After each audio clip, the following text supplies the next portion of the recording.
watching The Working President.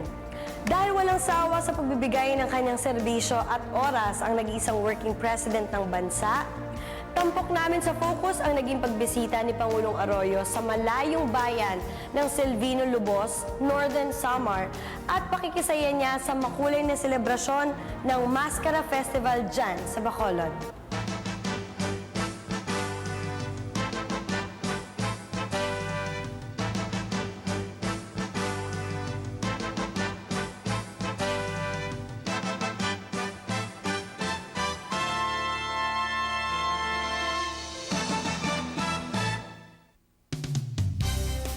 Ika-29 ng Setyembre taong 2008. Isang mahalagang araw sa kasaysayan ng bayan ng Silvino Lubos nang bisitahin sila ni Pangulong Gloria Macapagal Arroyo.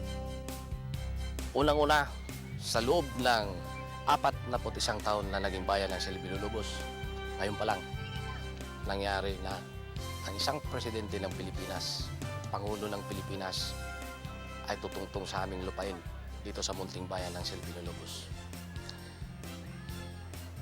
Pangalawa, dito namin nakikita na ang kanyang puso ay para sa ating lahat, lalong-lalo na sa mga mahihirap tulad namin. Hindi lang isang simpleng pagbisita ang naging pakay ng Pangulong Arroyo sa payak na bayan ng Silvino Lubos. Dito'y hatid niya ang isa sa pinakamahalagang programa ng pamahalaan. Matagal na naririnig ko itong bayan ng Silvino Lubos. At itong araw na ito, ang dahilan kung bakit nagpunta kami rito kasama si Secretary Jing Lapus para magsimula ng isang importanteng programa ng ating pamahalaan. Ang tawag dito ay malusog na simula or healthy start. Ito ay isang puhunan natin para sa ating mga batang maliliit. Healthy start dahil gusto natin na ang bawat mamamayan sa mahihirap na probinsya ay magkaroon ng magandang pagsimula sa kanyang buhay. Maliban sa pangunguna ng Pangulo sa pagpapakain sa mga kabataan ng Silvino Lubos, hatid din niya ang iba pang serbisyo at biyaya para mapainam ang kanilang pag-aaral at mapanatili ang magandang kalusugan. Itong two classroom building na groundbreaking mamaya. Malaking tulong ito kasi meron kaming ibang klase na wala na kaming mapaglagyan ng aming mga estudyante sa elementarya.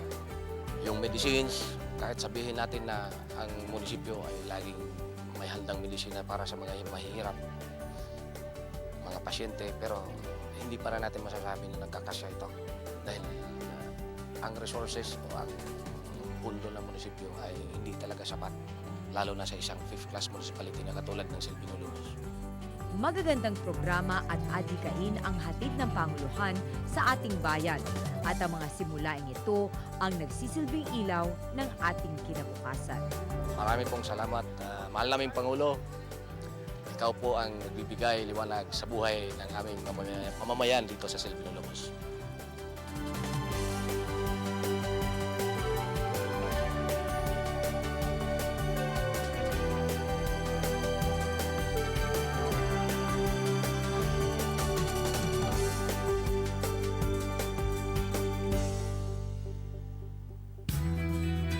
Mula sa Eastern Samar, nagtungo ang Pangulo sa Region 6 upang pangunahan ang groundbreaking ceremony para sa bagong airport access road na matatagpuan sa Hacienda Lacson, Barangay Bagtik ng Silay City.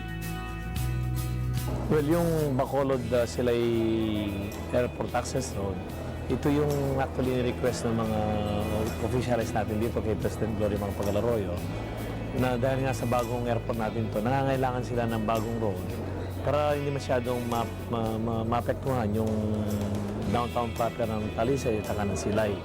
So this will mean a new opening, a new construction, a new road that will provide easy access to and from the airport para sa Silay at sa Talisay at Bacolod. Merong habang 10.12 kilometers ito at sa initial estimate namin is 1.5 billion. But then the President release the amount of, approved the release of 200 million for us to pay initially the right-of-way requirement at saka makapag-start na tayo ng civil works. Alam mo kasi ang bagong airport ng Bacolod is situated now about 20 kilometers from the center line of Bacolod, downtown. And everybody has been requesting that we have an easier, a faster road going to the airport aside from the main highway. So now we're going to have an access road that will start from the circumferential road of Bacolod straight to the new airport, which is going to save us about 20 minutes. Maliban sa mga proyektong pang-infrastruktura, pinauunlad din ng Pangulo ang turismo sa bansa. Patunay dito ang kanyang pagdalo sa pagbubukas ng Mascara Festival noong ika-1 ng Oktubre sa lungsod ng Bacolod.